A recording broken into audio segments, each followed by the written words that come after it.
আমার সেই পালার গানে চলে যাব। সকলেই ভুলবাদ ক্ষমা করবেন। ধন্যবাদ।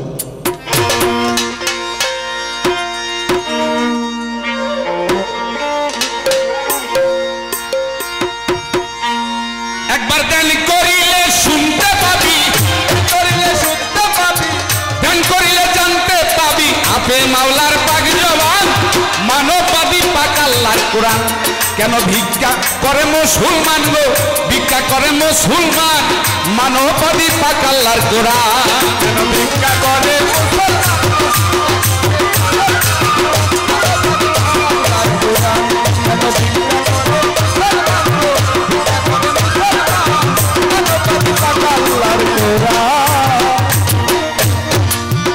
কোরআনে নামাজের কথা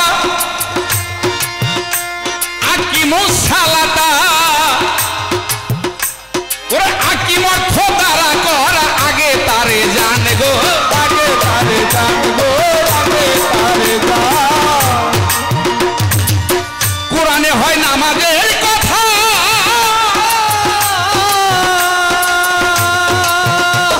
আকিমুস সালাতা, আকিম অর্থ তারা করা আগে তারে জান, আগে তারে জান, তোরা আগে তারে জান।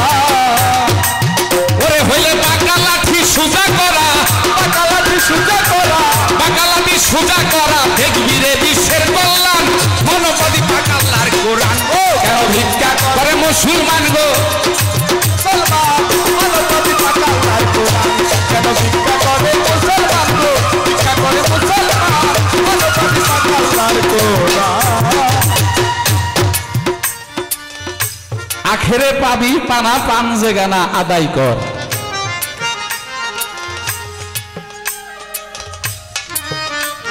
আপনার গানে থেকে আমার একটু পয়েন্ট আগে রেখে যাই, ভুলে যাইতে পারি। আচ্ছা, পান যে গানাটা কিভাবে বোঝায়? ফজর, জোহর, আসর, মাগরিব, এশা, এই 5 ওয়াক্ত নামাজ পান যে গানা ভাবে উনি নিয়মিত ভাবে যে পড়ে তাকে বলা হয় পান যে গানা মুসল্লি।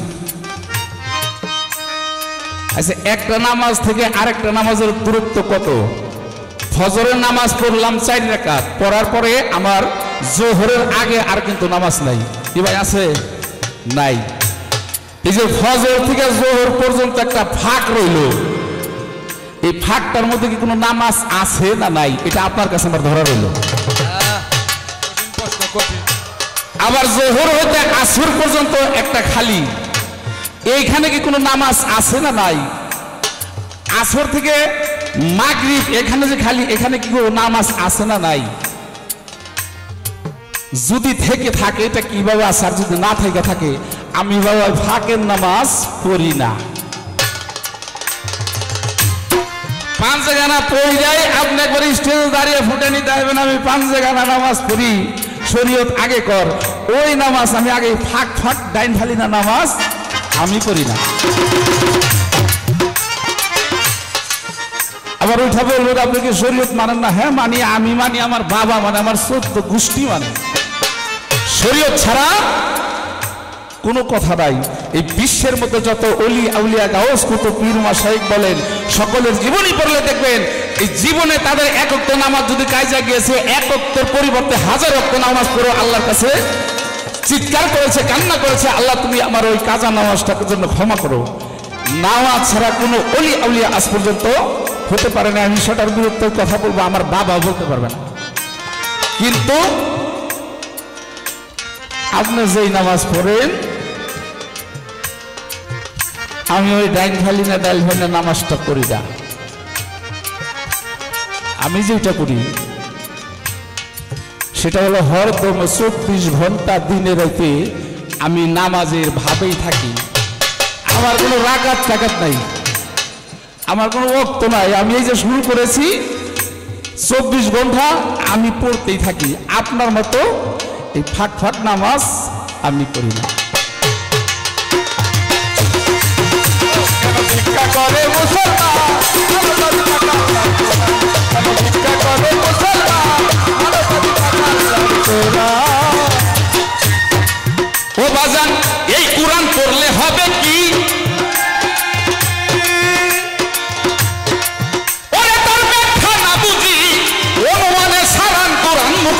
করেছি, সারা মুখস্থ করেছি, সারা কোরআন মুখস্থ করেছি। এই কোরআন পড়লে হবে কি আমি তার ব্যাখ্যা না বুঝি, অনুমানে সারা কোরআন মুখস্থ করেছি, মুখস্থ করেছি, আমি মুখস্থ করেছি। এখন দেখি বেকার বোকার সব মৌলানা, সব মৌলানা, বেকার বোকার সব মৌলানা এই কোরআন রে করছে চালান। ভিক্ষা করে মুসলমান, ভিক্ষা করে মুসলমান,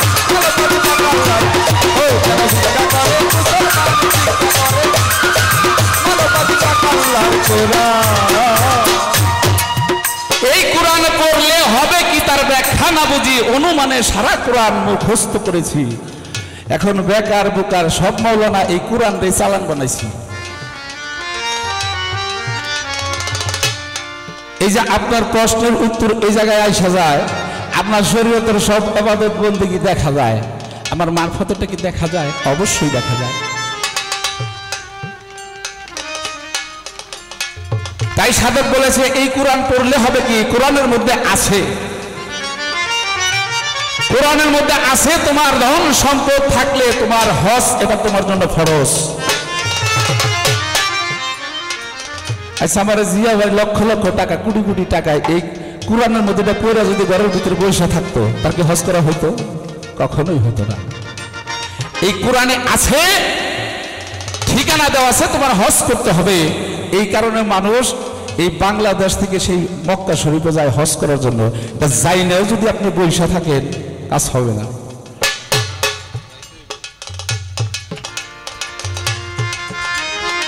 এই যে আপনি এটা পইরা গেলেন, এই যাইয়া সেই হজ করতে গিয়া হজ তওয়াফ করে আসলেন, হজ তওয়াফ করে এসে আপনি আলহাজ লাগাইছেন, আপনি কি বুকে হাত দিয়ে বলতে পারবেন যে আপনার হজ আল্লাহর দরবারে কবুল হয়েছে না হয় নাই? এটা কি আপনি বলতে পারবেন?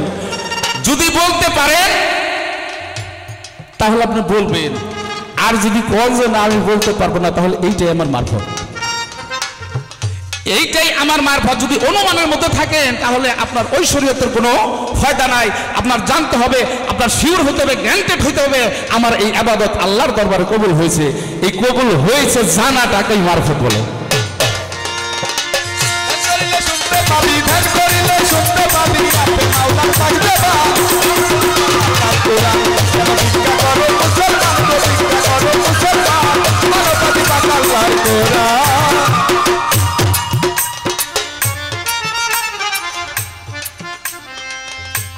এই যে আমি মাইক্রোফোনের মধ্যে কথা বলতেছি, এই কথা কি ধরা যায়? এটা কি ধরা যায়? এটা কি ধরার জিনিস? ধরা যায় না, এটা শোনা যায়। এই শ্রবণ করা, শোনা, যেটা বাস্তব দেখতেছেন এইটাকে আবার মারফত বলে। যেটাকে ধরা যায় না, শোনা যায়, কিন্তু বিশ্বাস করতে হবে। আমি কথা বলতেছি, আপনারা সবাই শুনতেছেন না? যদি আপনারা না করতেন তাহলে আমার মারফত নিতে হয়তো। শুনতেছেন আমার কথা, কথা কিন্তু ধরা যায় না, এই ধরা ছোঁয়ার বাইরে, তবুও এটা শোনা যায়, তা আপনার ভিতরে জ্ঞান যায়। ভালো কথা হলে জ্ঞান যায়, খারাপ কথা হলে এটা আপনি বর্জন করবেন। এইটাই যে শরীয়ত আপনারা দেখিয়ে দিলেন।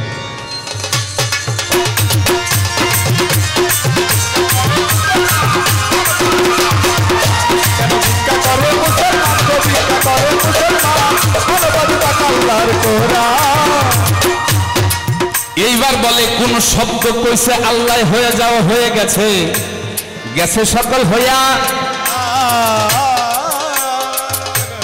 কিন্তু সেই জগৎ থেকে এই জগতে আবার কেন আইসা ভায়া করি, জিগাইল স্টেজে দাঁড়াইয়া, এটা কেন করি? যেই জগতে আমি ছিলাম সেই জগৎ আপনারা সবাই ছিলেন। আপনাদের সাথে আমার সাথে কি সাক্ষাৎ হয়েছে ওই জায়গায়? আপনার আমি চিনি বা আপনি আমার চিনি, এমন কোনো প্রমাণ আছে? নাই। এই পৃথিবীতে আসার পরে যখন আমি সম্পূর্ণ হাত পা চক্ষু কর্ণ নাসিকা ধারা একজন সম্পূর্ণ মানুষ গেছি হইয়া, মানুষের রূপ গেছে হইয়া, কিন্তু খাঁটি খাঁটি মানুষ হইতে পারি নাই বিদায় একজন খাঁটি মানুষের কাছে যাই মানুষ হইবার লাগিয়া।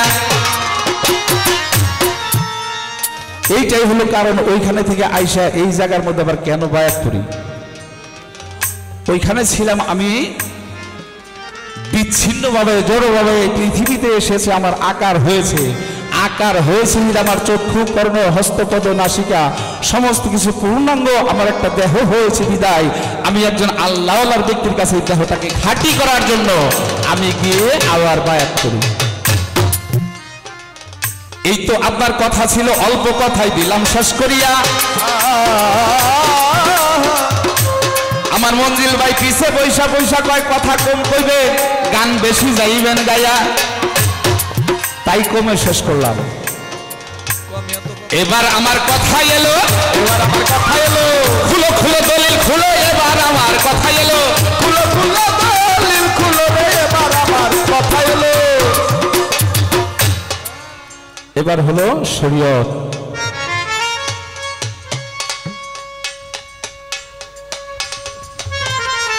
কিছু কিছু পোলাপন একটা গান গায়। এখন তো চিঠির বিষয়টা শেষ হয়ে গেছে, মোবাইল আসছে, মাঝে মধ্যে গান গায়। দেশে মোবাইল আইসাছে, চিঠি বন্ধ হয়ে আছে, আমার কপালটাই গেছে, ভালোবাসার কথা এখন মোবাইলে বলে। হ্যাঁ, বাতাসে আসে।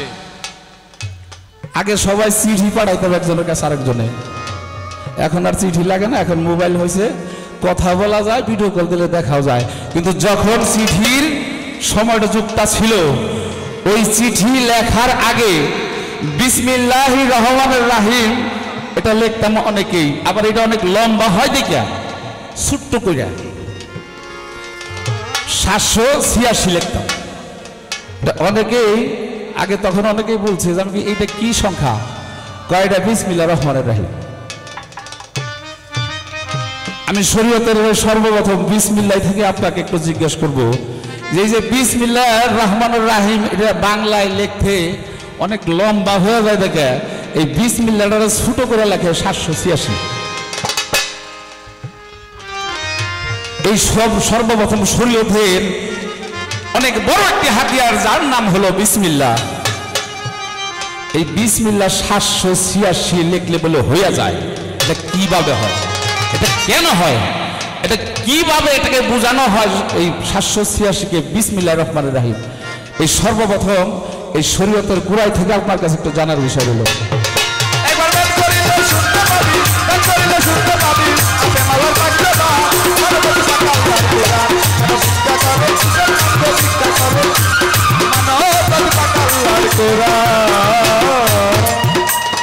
আরেক কথা জিগাইব আমি আপনার কাছে, আমার অনেক আদরের বোন শাপলা সরকার,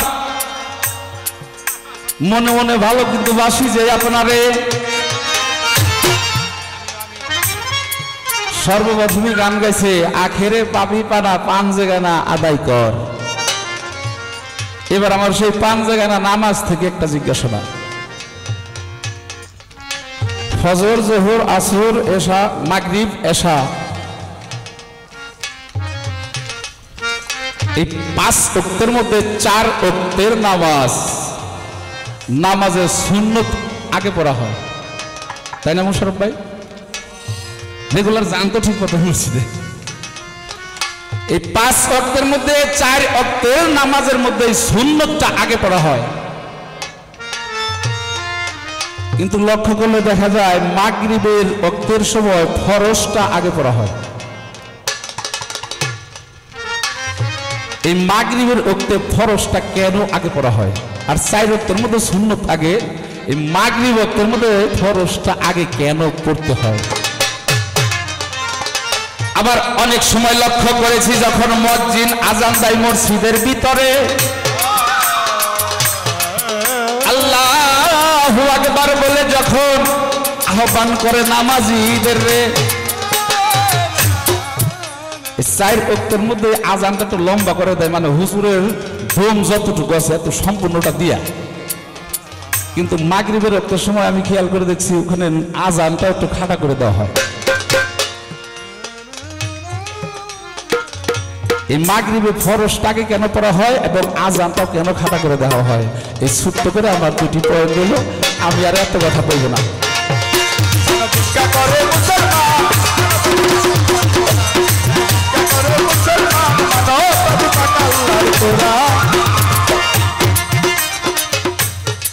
ধর্মে বলে পরের উপকার, হজ যাকাত দনির কুরবানি, মন তুমি জেনে জাননি, আত্মত্যাগ করিতে বলে শয়তানের গুণী, শয়তানের গুণী। হজ যাকাত দনির কুরবানি, মন তুমি জেনে জাননি, এই আত্মত্যাগ করিতে বলে শয়তানের গুণী। এই থেকে যার হইয়াছে সাধু জ্ঞানী, এই থেকে যার হইয়াছে সাধু জ্ঞানী, সেই তো মানুষ বললাম মানবতার পাকাল্লার কোরআন, যেন ভিক্ষা করে মুসলমান। মানবতার পাকাল্লার কোরআন, যেন ভিক্ষা করে মুসলমান। কুরআন বলে ধর্মে বলে পরের উপকার, মন তুমি জানো সমাচার, এর চাইতে বড় ধর্ম নাই আর বলছে পরোয়া, বলছে পরোয়ার, বলছে পরোয়ার। ধর্মে বলে পরের উপকার, মন তুমি জানো সমাচার, এর চাইতে বড় ধর্ম নাই আর বলছে পরোয়ার, বলছে পরোয়ার, বলছে পরোয়ার। ধর্মে বলে পরের উপকার, মন তুমি জানো সমাচার, এর চাইতে বড় ধর্ম নাই এই জগতে আর। পরের উপকারটা জীবনে কার জন্য কতটুকু করছেন? আপনি তো শরীয়ত টাকা যেটি কইছিলাম ওটিও দিব না, কাম এটা হয়েছে। কারণ কোরআন বেঁচে কি পয়সা খাইবেন? যদি খান তাহলে সকলের সাধ্য করবেন, আর যদি না খান তাহলে আজকে বায়নার টাকা সব মানুষের বিলিয়ে দিয়ে দিব। ফোন দিয়ে একটু পাইছি। যেন ভিক্ষা করে মুসলমান, মানবতার পাকাল্লার কোরআন, ভিক্ষা করে মুসলমান।